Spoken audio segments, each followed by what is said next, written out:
I've just spent most of the day driving the new Tata Nano, about 120 miles, and it's one of the most extraordinary experiences of my motoring life. I think it's a car that costs 1,800 quid of our money, between 1,700 and 1,800 quid of our money, and yet it feels exactly like a car. 650cc twin-cylinder engine, but when you get going it feels just like a car. It's really amazingly good. The thing you have to keep telling yourself is the price. The price is less than a third of what it costs to buy the cheapest car in Britain at the moment.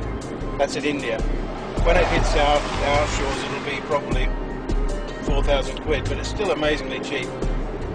And it's going to convert people who used to go around a place on little motorcycles to car ownership. When you think about what it's like in the monsoon season and the fact that families travel 4 up on 150cc motorbikes, it's going to make a hell of a difference.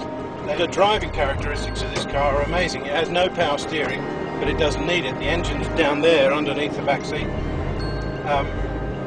The tyres are tiny and yet it corners quite well.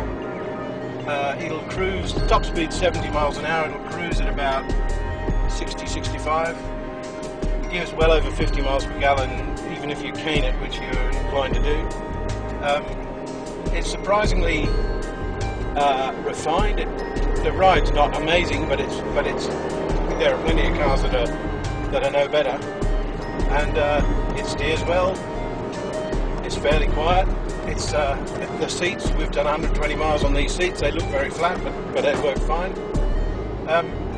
It really is a terrific achievement, and the point that I've been trying to sort of make to myself is that nobody else could do this. The Germans would put in too much stuff and build the value, and suddenly it would cost as much as a Mini.